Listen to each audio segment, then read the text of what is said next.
नमस्कार दोस्तों, मैं डॉक्टर भावेश। आज की वीडियो में मैं आपको बताने वाला हूँ कि हिस्टेरोसेल्पिंगोग्राफ ग्राम क्या होता है या एससीजी। इसका एक और नाम होता है यूट्रोसेल्पिंगोग्राफी भी बोलते हैं। यूट्रोसेल्पिंगोग्राफी, एससीजी बोल दें या हिस्टेरोसेल्पिंगोग्राम भी बोलते हैं। ठीक है, ये महिलाओं में होने वाला महिलाओं के लिए ये टेस्ट होता है। जब कोई महिला लंबे समय से प्रेगनेंसी के बारे में सोचती है, बच्चे के बारे में सोचती है, लेकिन बच्चा हो नहीं पा रहा है, कंसीव हो नहीं पा रहा है, प्रेगनेंसी नहीं हो पाती है, तो इस अवस्था में जो आपकी गायनेकोलॉजिस्ट होती हैं या डॉक्टर जो होते हैं, वो एक एससीजी टेस्ट कराते हैं। और इस टेस्ट के द्वारा ये पता किया जाता है कि आपके बच्चेदानी का शेप कैसा है, बच्चादानी अंदर से ठीक है या नहीं, ये पता करते हैं। और उससे 2 ट्यूब जुड़ी होती है, जिसे हम बोलते हैं फैलोपियन ट्यूब। क्योंकि ये ट्यूब बहुत ज़रूरी होती है, क्योंकि इस ट्यूब में अंडा और अंडाणु और शुक्राणु आपस में मिलते हैं और वहीं पर फर्टिलाइज़ होते हैं और वहीं पर पहली बार फर्टिलाइज़ होकर फिर प्रेगनेंसी के बारे में आगे प्रोसेस होती है। क्योंकि यदि वो ट्यूब अच्छी होगी तो वहाँ पर अंडाणु और शुक्राणु आपस में मिलेंगे। तो ये जो टेस्ट है वो बताता है कि बच्चादानी अंदर से अच्छा है या नहीं, बच्चादानी का अंदर से आकार अच्छा है या नहीं। जो वो ट्यूब के बारे में बोल रहे थे, हम फैलोपियन ट्यूब बोलते हैं, जो नली हम जिसे बोलते हैं, वो नली या ट्यूब प्रॉपरली ओपन है, उसका आकार कैसा है, शेप कैसा है, ट्यूब में जगह कितनी है, इन सब के बारे में बताता है। ठीक है, तो ये टेस्ट जो होता है बहुत ही इम्पॉर्टेंट होता है जिनमें प्रेगनेंसी नहीं हो रही होती हैं। इस टेस्ट को करने के लिए इसमें क्या होता है, विशेष प्रकार की आयोडीन युक्त डाई, रंग देने वाला। डाई मतलब क्या होता है, रंग देने वाला।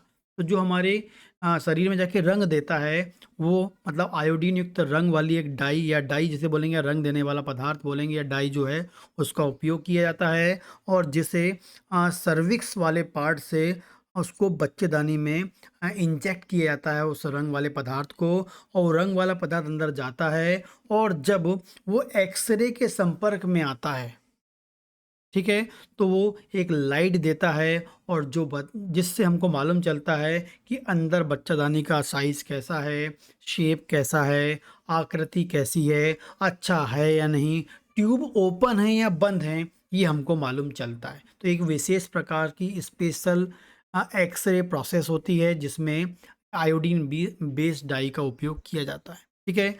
इसको कराने का बेस्ट टाइम कब होता है? इसको कराने का बेस्ट टाइम होता है जैसे ही आपके पीरियड्स बंद होते हैं, उसके जस्ट बाद ये टेस्ट कराना चाहिए। सबसे बेस्ट टाइम होता है, उससे पीरियड बंद होने के बाद ये करते हैं। तो उसमें आपको प्रॉपर्ली यूट्रस की या बच्चेदानी की आकृति और ट्यूब की शेप आपको प्रॉपर्ली मिल जाती है। ठीक है? इसके अलावा बात करते हैं, ये जो टेस्ट कराते हैं इसका जो मुख्य उद्देश्य होता है, बच्चेदानी के अंदर की किसी प्रकार की गड़बड़ी को देखना और फैलोपियन ट्यूब बंद है या ओपन है, उसमें कितना स्पेस है, वो सबके बारे में, मतलब यूट्रस मतलब बच्चादानी और फैलोपियन ट्यूब के बारे में जानकारी बस देता है। ठीक है, कई लोग को भ्रांतियां हैं कि जो टेस्ट है वो पीसीओडी, एंडोमेट्रियोसिस, ठीक है, या हम बोलेंगे अंडा बन रहा है नहीं बन रहा है, इसके बारे में बताता है। मैं आपको बता दूं, ये जो एससीजी है, ये सिर्फ यूट्रस के आकार, अंदर से कैसा आकार है, कैसा शेप है, ठीक है या नहीं, फैलोपियन ट्यूब ओपन है या बंद है, सिर्फ इसके बारे में जानकारी देता है। पीसीओडी के बारे में कोई जानकारी नहीं देता है।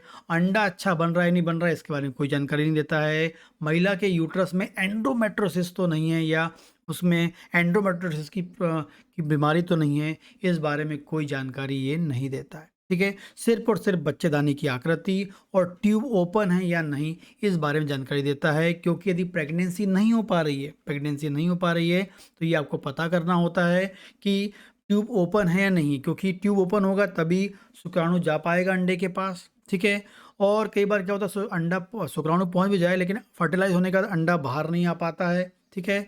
या फिर कई बार आने के बाद भी वो बच्चादानी में चिपक नहीं पाता है क्योंकि बच्चादानी की आकृति सही नहीं होती। हो सकता है कई बार फाइब्रॉइड तो नहीं है अंदर, कोई गाँठ तो नहीं है, वो सब को पता करने के लिए ये टेस्ट होता है, ठीक है? तो बहुत ज़रूरी टेस्ट है जिनको प्रेगनेंसी नहीं हो पा रही है।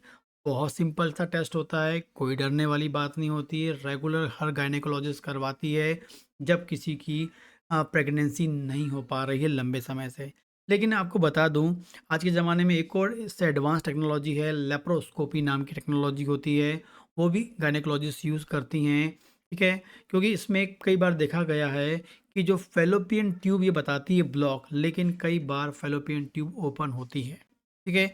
इसलिए आज के ज़माने में जो लेप्रोस्कोपी है, वो एक एडवांस टेक्नोलॉजी है जिसका यूज़ करके यूट्रस और फैलोपियन ट्यूब ब्लॉक तो नहीं, वो पता किया जाता है। फिर आपकी गायनेकोलॉजिस्ट बोलती है फैलोपियन ट्यूब को देखना है और लेप्रोस्कोपी के बारे में सोच रही है, तो वो मुझे लगता है आपको उस ओर जाना चाहिए। वो कन्फर्मेटरी टेस्ट होता है, वो आपको अच्छे से बता पाता है, बल्कि एचसीजी थोड़ा-सा उसकी उससे कंपैरिज़न में अच्छा टेस्ट होता है। ये गायनेकोलॉजिस्ट वो बोलती हैं, तो अपन को वो सोचना चाहिए क्योंकि हमें पता क्या करना है, फैलोपियन ट्यूब ओपन है या नहीं, ये पता करना है। ऐसा नहीं कि हम एचसीजी कराएँ फिर लेप्रोस्कोपी कराएँ, इससे अच्छा डायरेक्टली वो करा लें और वो आपको उसमें आपको बेनिफिट मिलता है। सही टाइम में आपके पैसे भी खर्च एक बार होंगे और आपको सही जानकारी भी मिल पाती है। लेकिन सब आपको अपने डॉक्टर के अनुसार करना चाहिए। आपको मेरे वीडियो अच्छे लगते हैं तो उसके लिए लाइक करें, कमेंट करें और यदि मेरे चैनल और वीडियो लाइक कर रहे हैं तो आप मेरे चैनल को सब्सक्राइब भी कर सकते हैं। नमस्कार।